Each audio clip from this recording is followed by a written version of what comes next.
Hello everyone, this is Rima Punya from MAPIC India, and I'm delighted to welcome you back to the Retail Leadership Series 2025, a special initiative leading up to 21st edition of MAPIC India, happening on 16th and 17th September at the 𝐙𝐫𝐻𝐿 Convention Center, Mumbai. This year, we are diving deep into our central theme, next-gen retail, navigating disruption and seizing opportunities. Through this series, we are bringing together some of the most influential voices across retail, technology, D2C, real estate, and more. People who are not just witnessing the transformation, but driving it. So today in episode 2, we are thrilled to explore the rapidly evolving world of food retail, experiential dining, and hospitality. And we couldn't have found a more iconic guest to lead this conversation. So I would like to welcome Zorawar Kalra, a founder of massive restaurants and a true game changer in India's culinary landscape. Known for brands like Farzi Café, Made in Punjab, Masala Library, and many more, Zorawar has redefined the modern Indian cuisine and brought global innovation to the dining experience. He's a brand architect, a risk taker, and a visionary who believes in the power of storytelling through food. Welcome, Zorawar. It's an absolute honor to have you here. Thank you, Rima, for the very generous intro. Looking forward to this conversation with you and Pratik. Definitely. Thank you so much. And to moderate this episode, we have a stellar moderator who truly understands the pearls of consumer experience and retail strategy, Pratik Mishra. Pratik is the head of JLL Retail, heading luxury and F&B segment for India. With over 12 years of real estate and brand experience, he's an expert in the domain, and he also associated with bringing some unique international F&B brands to the country. Welcome, Pratik, and it's our honor to have you. Thank you, Rima. Thank you. Thank you for the introduction. To make us sound Great. like very old veterans in the industry. So glad to start this discussion. Great then. So without further ado, I hand it over to Pratik to take the discussion forward. And, let's dive into a rich, thought-provoking dialogue. And I'm sure, that will inspire the entire food and retail community over there. Over to you, Pratik. Thank you, Rima. Thank you for the introductions. Welcome, Zorawar. It's always a pleasure to catch up with you, to see you. I'm just quickly going to deep dive. We've been seeing a lot of your podcasts and a lot of your stuff. I actually went through your Nikhil Kamath podcast again, I think a couple of days back. I'm going to straight dive down into your heritage, right? I mean, from your dadi to your father and now obviously to you. The heritage that you grew up in, what drove you? Of course, it was in your family, but the passion when you started F&B. Let's take you a couple of years back. Yeah, so thank you, Pratik. It's always great meeting you. And I think we're doing this for the first time digitally. Usually we meet in person. But growing up in the kind of household that I grew up in, I think you could say that almost there was a inevitability to what I would do, what I would pursue later on in life. But there's also something that I firmly believe in, that you cannot instill anything into a child. You can merely harbor the development of it. So in my case, even though it might seem like it was preordained that I would somehow get into the restaurant business simply because of my father and the fact that ours was a completely gourmet household where everything revolved around the food. My dada was in the army, and literally the only thing he used to care about, he was a teetotaler despite being in the army. And he was one of those guys that, just simply wanted a high quality meal twice a day.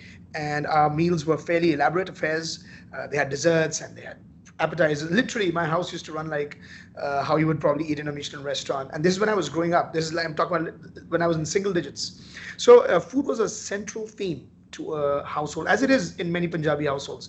But in our case, it was very much the central theme of everything that we did. The family kind of, congregated and kind of was galvanized in a way because of food. And so that was part of the ethos. Then, of course, my father, he devoted 35, 40 years of his life to the pursuit of proliferating and propagating his beloved Indian food. He had a deep sense of responsibility towards it.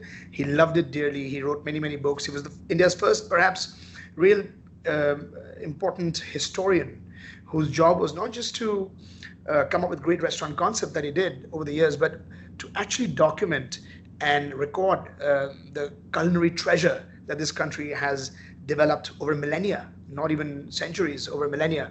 And I think that's what he did. I kind of got that from him. I mean, seeing the wonderful, cool stuff he was doing, the wonderful restaurants he was building. And there was a time I remember in the late 90s, maybe even from the mid to late 90s, where out of the top 10 performing restaurants in India, 5 were done by this one man.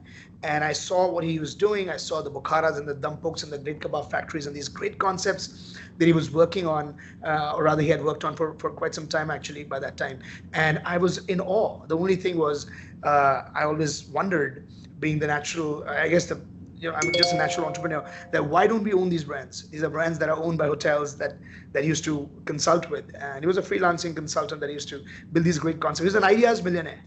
He was an ideas millionaire, but he did not actually convert those ideas into IPs that he could own, which is something that I kind of wanted to do always. So yeah, growing up with him, traveling around the world every year, not every year, but maybe once in 2 years, and sometimes a bit more frequently than that, he used to take us to some place around the world where it was all around food. I still remember one of the most game-changing and I guess psyche-altering events of my life was perhaps a trip that me and my family took in 1993, where we went around the Scotland and Wales coastline and stayed at multiple bed and breakfasts. And I was exposed to incredible food and farm to fork in 1993, when that term probably didn't even exist. So that's the kind of exposure I got as a child. And like I said, you can't instill passion into a child, but you can harbor the development of it. And that's what he did. He didn't want me to become a consultant for sure, but he was very happy my pursuing this industry. He wanted me to get an education first, which I did.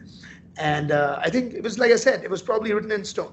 So that's how it started out. That's how the passion kind of got harbored. And after that, I mean, I think every action that I took from a preteen age, perhaps, or maybe from a teenager age, maybe 12, 13 years of age, I knew that I only wanted to pursue something in the food space, whether it was restaurants or hotels, but definitely putting Indian food on the global palette was something that I inherited from him, and it got imbibed into my brain. So that's how the thing started, and I'm very glad I took this path, and I'm excited. Yeah, super. And till today, I think Mr. Kalra's books, Prashad, are Bibles in the catering colleges and stuff like that, right? So even till today, the legacy lives on. So that's amazing. Prashad is arguably the most accurate book ever written. I don't know how many comments I've got from housewives where they've said that they told my father that you've saved a marriage, because at that time cooking was an integral aspect. I don't think that's the case anymore, but today his books are used as training manuals. Now it's probably Swiggy and Zomato that are saving marriages. Yeah. So now you could say that. Yes. But absolutely. I mean, Dampok, what concepts, right? I mean, OGs, and till today, I mean, those kind of concepts, and I've not been able to recreate those kind of concepts. But anyway, 50 restaurants across 8 countries. You've come a long way. What challenges did you face across the timeline when you were adapting to Indian cuisine for the international audience? Yeah, we don't believe in adapting anything for anyone. I think our cuisine is as good the way it is. I mean, Indian culture is 5,000 years old. I don't think we need to adapt to anyone. For a majority of those 5,000 years, we've led the world in every aspect of human life. Astronomy, mathematics, science, astrology. We built the number system. I mean, we are an incredible culture, and our cuisine is a testament to the strength of that culture. And I think we should have more faith in ourselves. I don't believe in adapting anything for anyone. I think it's the most perfect cuisine. It's got the deepest culinary philosophy. It's got a depth. It's got a sophistication. It's got a variety that is second to none. I mean, if you just look at the states of Rajasthan and Gujarat, there's more vegetarian food in those 2 cities than the rest of the planet put together. Yeah. So we don't have to adapt anything for anyone. People need to adapt to us.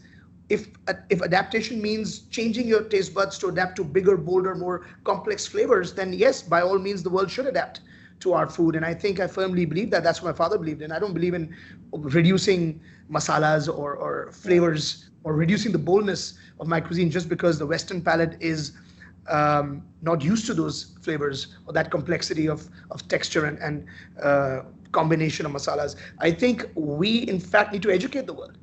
I mean, I cannot wait for the day when You travel to any part of this globe, and one of the top 3 dining destinations in that city, anywhere in the world, would entail an Indian restaurant. I mean, that's what we should endeavor.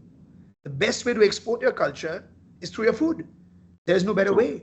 There is no love nobler than the love for food. And we have the best cuisine, bar none. I mean, I've traveled the world. I've eaten at many Michelin restaurants. I've eaten at very roadside restaurants. I've eaten at street food joints. I've eaten at every kind of restaurant you can possibly imagine.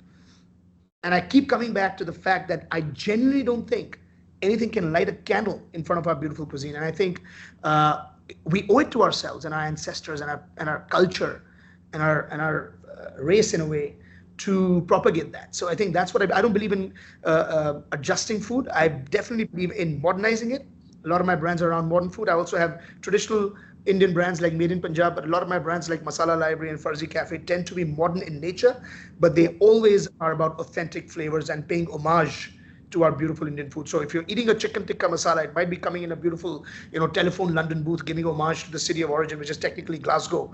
It's not even an Indian invented dish, but it tastes 100% Indian, with 100% Indian flavors, boldness, the wonderful amalgamation of our ginger and garlic and cream and butter and beautifully charred chicken tikka morsels. I mean, that's what I believe in. I don't believe in dumbing anything down. I think it's a disservice to the rest of the world if I'm going to adapt it to that. I'd want to serve food the way it was invented. Correct. And you're absolutely right. I think for every global traveler, the first or the second choice globally would be an Indian meal, right? Should Not be. Only Indians. It isn't yet, but it should be. But do you feel Indian food or Indian cuisine is still underrepresented globally? Heavily underrepresented, and sometimes in some cases, unfortunately, poorly represented. And this latter is much more dangerous than the former. Being underrepresented means at least you're not damaging it, but in some cases, it's poorly representative of our great cuisine, and that's damaging. So yeah, but that's changing. Some really good restaurateurs and chefs are opening wonderful restaurants around the world, and we're changing the dining paradigm of the planet as we speak, every day, every restaurant at a time. And I'm very, very confident that in the next decade, we will be recognized within the next decade, well within the next decade, we'll be recognized as a dominant cuisine, just the way today you could argue that Japanese or Chinese or Italian are dominating the world market. Or for example, even American food, which is technically only the country is only 250 years old. So that cuisine is only 250 years old. Ours is 5,000 years old. And I think we owe it to ourselves to let the world understand there's a lot of complexity, there's a lot of beauty, finesse, sophistication that goes into everything that Indian cuisine is known for. And I think we should propagate that. So the world is going to adapt. World is going to appreciate it eventually, and I can't wait for that day, and it's going to come very, very, very, very soon. Super. So well captured, and you're so passionate when you talk about food, right? So I think it comes from the entire legacy that you carry. So it's amazing. Staying on adaptation a little bit, tell me, I want to touch base upon delivery and cloud kitchens, right? Of course, a lot of people have come adapted in a big way. How have you seen that industry, and where do you see this coexisting with the premium fine dining space, or do you feel, what's your take on it? Had you spoken to me before March of 2020, before the COVID hit and before the lockdown hit, I would have said, listen, I'm not a big fan of delivery because I can't control the ecosystem. I can't control the food once it leaves my premises. I don't know how they're going to send it to you, what's going to happen along the way. And my restaurants are usually considered experiential dining restaurants. And as a result, I thought food from Masala Library, Farzi Café, Papaya, which is so dependent on beautiful presentation, artful plating, and of course, complex ingredients. I never thought that it'll travel well. Then, of course, we all had the lockdown, and it became an existential crisis, a completely existential crisis for the whole industry, not just for me, but especially more for companies like mine that had literally 0% delivery. I mean, our entire revenue stream was restaurants, and they all shut down. So they say necessity is the mother of invention. And as a result, in the summer, the moment the lockdown lifted, even when my maintenance team was not there and ACs in the middle of summer were not working in Delhi, 45, 48 degree temperature, me and my team, along with my wife actually, and one of my R&D chefs from Bombay, we got to developing delivery brands. So much so that we fell in love with delivery because we thought that, listen, if I can deliver high quality food that I'm proud of, and I can deliver to people's houses in a restaurant quality standard, then why not pursue it? So had it not been for the COVID, I'd perhaps still not be caring about delivery, but now it's absolutely incredible. I think it's a complementary aspect. I think it competes with home kitchens, not with the restaurants as much. Of course, there is some cannibalization that is inevitable. You can't deny if you're really tired, you come back home at 9 o'clock at night, you don't feel like going out, you'll order in from your restaurant. But even then, it's better than not ordering in. So if you were tired, you would not have stepped out anyway. So that restaurant would not have been able to take advantage of your patronage. But now that you can order in from that restaurant, it becomes complementary in nature. That being said, I think we don't do delivery much from our restaurants at all. We have delivery only brands like Louis Burger, Nashville Chicken, and Slice Pizza. And these brands are now almost 35 to 37% of our sales. So literally 1 in 3 rupees that this company generates in revenue comes from delivery. And I think it's going to become over 50% because of the pace of growth that we're witnessing over there. We're growing at double digits of growth per month. So we're actually growing in double digits monthly. So that becomes triple digits by the end of the year. And we're very excited about what's happening in that space.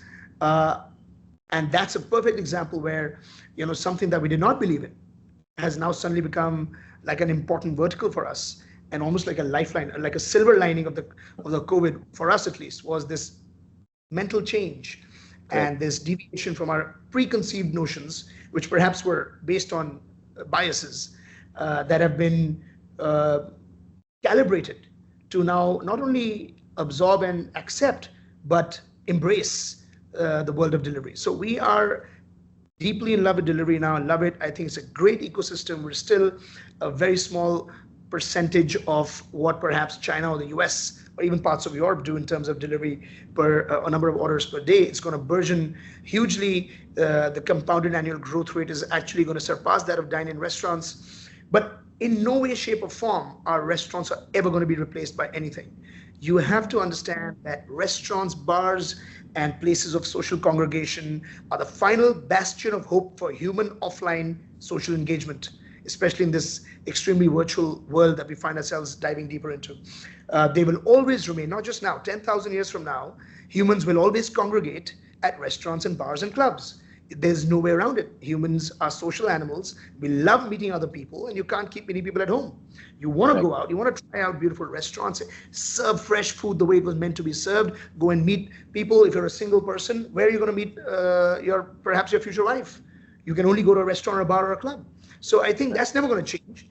Delivery is going to become very, very big. It might grow annually faster than even restaurants because barriers to entry are lower, costs to set it up are lower, and return on capital invested are also better. So as such, you might think that they might grow, but they'll both coexist forever. And I think there's a very, very bright future for both of them. I'm in love with both equally. Restauranting is part of my DNA. It'll never change. But am I in love with delivery? Absolutely, full-heartedly and wholesomely. Yeah, I mean, for example, getting your Louis Burger on a delivery platform must have been hard, right? I mean, it's an amazingly priced, great gourmet burger, but putting that on a delivery kind of takes away the experience of a Louis Burger, right? It must be hard, but it is the need of the hour. We tried our best. So we've come up, I believe, with obviously, if you eat it live, there's no contact. You can't, physics and chemistry cannot be beaten. Okay. Physics and chemistry will take over and it will deteriorate the product. If you have it straight out the grill, it's a life-changing experience. And I cannot, we're not opening physical stores at the moment, but if you do and you eat it live, people will probably say, hey, this is way better than delivery. So I'm actually afraid of opening physical stores because people will only want to come there and not order in. Then they will not deliver. They will not ask you to order online then. Yeah, that's what. So it could cannibalize me in that regard. Correct. But no, we built the product from the ground up with delivery in mind. So the packaging, the ingredients. In fact, the key challenge initially was, how do I sell this at this price? Because our food cost for the first 1.5, 2 years was 45%. You can't make money at 45% after you pay the commission and the marketing fee to the platforms. And we kept selling it because we just believe that product. We were using the best ingredients. We still are. It's just that we got economies of scale. So we've been able to bring some of that food cost down. But the challenge initially was not the fact that we did a lot of R&D and built a beautiful bun that actually traveled really well, or a patty that traveled really well, but it was how to get it sellable in a cost that is palatable and I can feed a larger base of people. So that was one challenge, but luckily we got over it. But yeah, first 1.5 years were brutal in terms of food cost. Super. I'm going to dive into one of my favorite questions on real estate. The number of restaurants that are coming up. How do you deal with the increasing real estate costs across the metros and some of the other cities versus in the brand experience and the profitability? I mean, I've faced this a lot of time because we do so much work with other promoters, and they're like, how do people make money at these costs? So I'd love to hear your version of the rising real estate costs and being profitable. And nobody better than you, right, to kind of know about the realities of the situation. India, and people can, kind of literally take this home and write it on a piece of paper. India has first world rentals and third world sales at the moment, literally. India is nowhere close to a third world nation. We're way above that. We're the fifth largest economy in the world. But the sales per store are not commensurate with the rentals being charged. I have restaurants in many countries around the world, and I'm telling you, my restaurant in London has a lower per square foot rent than Connaught Place. Wow. How do you explain that? And there you make in pounds, and a pound is like $95, and it doesn't make any sense. There's no logic. And is this the greatest market that exists for retail going down the line? Absolutely. I think we're going to have the world's largest urban consumer base that is capable of consuming high consumption patterns by 2030. We'll have about 850 million people. Yeah, some people are saying even before 2030. And you're looking at a great market that's going to burgeon. But the biggest impediment for restaurants is occupancy cost. And remember, at this point in time, the industry is beleaguered because it's suffering from lack of input tax credit for GST. So actually, a 100 rupee rental is a 118 rupee rental. So that's an 18% increase in occupancy cost. That's the difference between making money or losing money. So first, the government really has to understand that we're a very important industry, and we're working very closely. I also represent the NRAI, and we're in advanced stages of discussion. And this government is, of course, very, very pro-business. But we really feel sometimes we're kind of left out. We're not being given the credit that we deserve by being an industry. Firstly, we need industry status. We need a minister that we can talk to and engage with for our trials and tribulations. But we contribute between 2 and 3% of the country's GDP.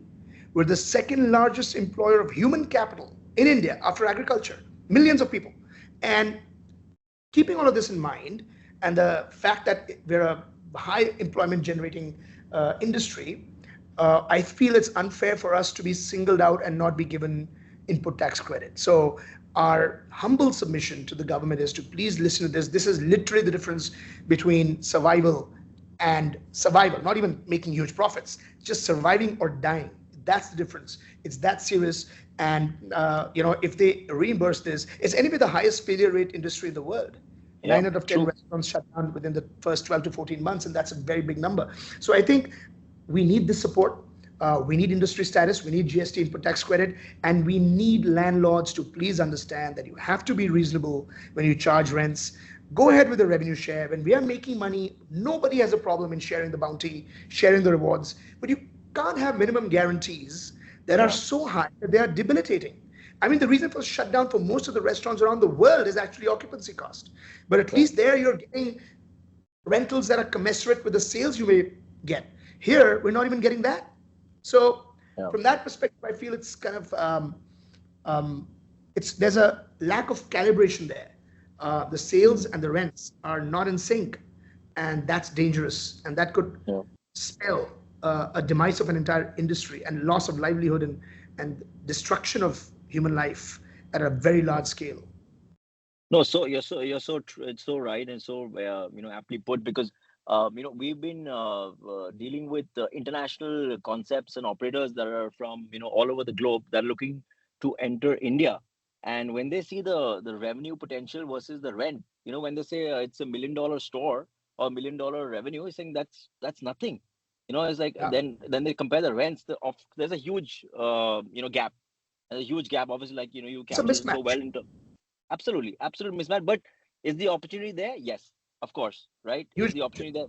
Yeah, as the country for the government. I mean, great point that you put out, because I was going to lead up into my next question in terms of what help would you guys in the F&B space need. But before you go there, you guys at JLL and other strong, important real estate consulting agencies need to put some sense into people and maybe get some kind of a forum going. Why don't you do a retail forum and call all the landlords and we'll all sit there and listen. The landlords are really reasonable people. They're wonderful human beings. Most of my people are friends.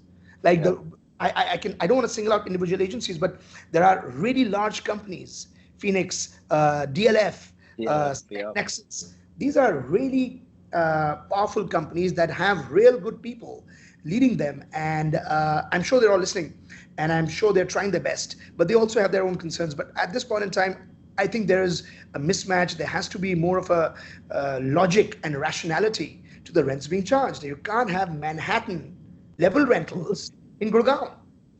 I mean, it defies logic. So again, run by wonderful people, understanding people. Some of these companies have been really helpful during the COVID lockdowns, but we need more consistent engagement, more consistent conversation, and understanding and appreciation for the other person's side from both cases. No, so true. I guess the number of restaurants that are opening up, across the span of 12 months, and the failure rate, right? Like out of 10 restaurants, maybe 2 will do well and 8 will shut down. Right, and that doesn't talk great about the real estate. Doesn't talk well about the industry, right? So, but landlords, I guess you're so right that landlords need to kind of understand this, and that's why obviously whenever it comes to really making them understand, yes, I feel mall owners kind of get it. High street landlords, it's a different game because it's a higher bidding war kind of a situation. It's a little difficult, but I guess institutional landlords understand it more, and that's why they win. They do get it, but there's a room for improvement there. I think the rents are still too high. And I think they're not always in sync with the sales that's being offered. I mean, how can the rents keep going up in a specific mall if the footfall in that mall has reduced? On what basis is the rent going up? Am I getting more people to walk into the mall organically? No. So then how can the rent go up after every 3 years like clockwork? So I think there has to be just more dialogue, more understanding, and more appreciation for the other party. Sure. And super. I mean, we're quite well captured. Tell me, in terms of all the new restaurateurs that are entering, and there's a bunch of them. I think Nikhil Kamath captured it pretty well. Somebody who saved about 5, 10, 15 crores wants to open a restaurant. Wants to get in the F&B space. Everybody's trying to get into the F&B space. What advice would you have for somebody like that? You've been here really long. So give me like 2 snippets of what you feel for a young entrepreneur trying to get into F&B. Yeah, I only look old. I'm not. I don't feel. You have a legacy. You have a legacy. I am old. I don't feel. But at the same time, I'll tell you this. So here's the thing. I am deeply passionate about this industry, and I really care about my fraternity. I think the sense of camaraderie that exists within this industry is palpable. I think second to none. There's no industry that is competing with each other so strongly, but still has this sense of regard and fraternity. It's rare to see, and it's very heartening to see. So that's why now that I'm one of the office bearers at the NRAI, I feel a deeper sense of responsibility to tell people and to call a spade a spade. So my recommendation and my advice, I guess, to young people that are starting to get in is that please do get in. It's a very rewarding industry, but get into it for the right reasons. This is not an extension of your drawing room. This is not a glamour business. Don't get into it because शादी होनी है तो एक business होना चाहिए तो एक restaurant खोल देते हैं. मतलब don't get into it for that reason. Get into it because you genuinely see a gap. You genuinely believe you have a great product and you've got a great product market fit. Don't get into it for the wrong reasons. It's not a 9 to 5. It's a lifestyle choice. When everybody else is partying on weekends, you're working your hardest. There's nothing glamorous about being up till 2 a.m. every day checking your sales reports, and then if the sales report are not good, not sleeping till 4 a.m. So there's no fun in that. I never advise people, whoever is already in the business, don't look at their reports at night. I've stopped doing that and I sleep better. So obviously some days when it's great, but if it's not a great day, or there's been one of those weird days where sales for some inexplicable reason are low, you're not going to fall asleep. So it's important to get into it for the right reasons. Think of what have you created that's unique. Are you making a curry or a chicken or a thali which is better than what already exists? Do you have a sophisticated marketing plan behind this? And please, for God's sake, the number one advice I would give, do not walk into this undercapitalized. The biggest reason for the morbidity rate of this industry and it's the highest morbidity rate of any industry in the world, is undercapitalization. So people have enough money to open a restaurant, but they are not able to gestate, or they're not able to deal with the gestation period. You're not going to make profits from day one. There are investments to be done. Got to have enough working capital. Please make sure that you've got the right product market fit. You got enough capital in the bank for at least 6 months of working capital, so that if there is zero sales, you're still able to cover your fixed costs. And please get into it for the right reasons, not for glamour or an extension of your drawing, or because you want to get married and you need to show a business.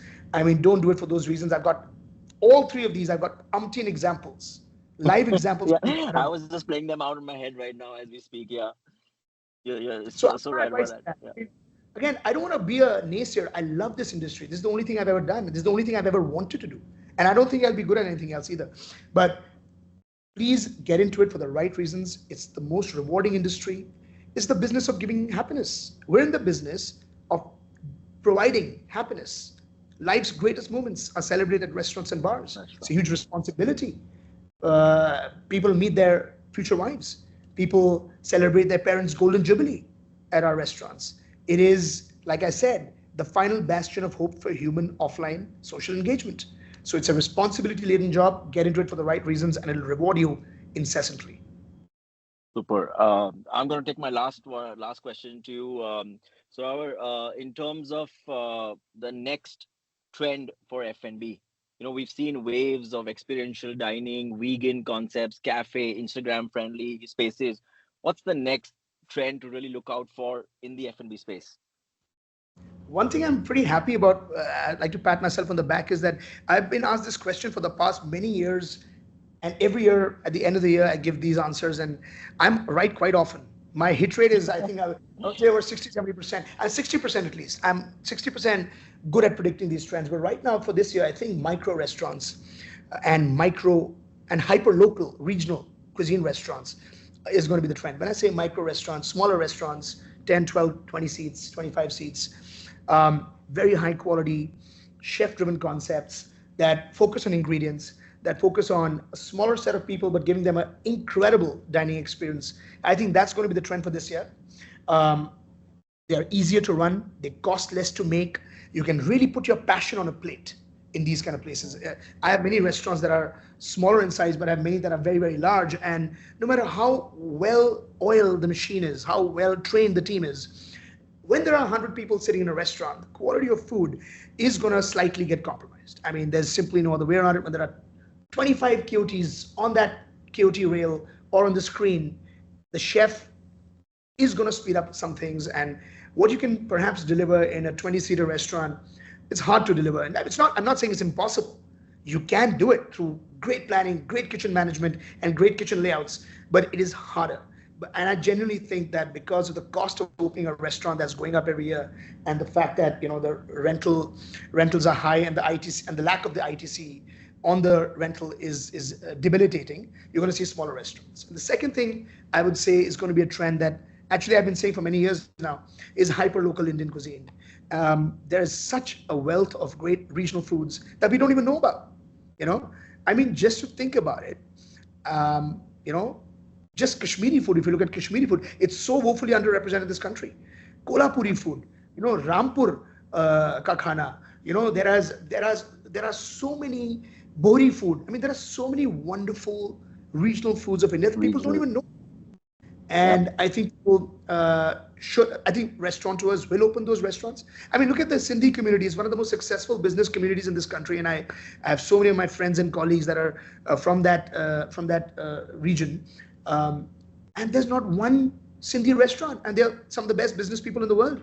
There should be a Sindhi restaurant. There should be a lot of, representation for that community.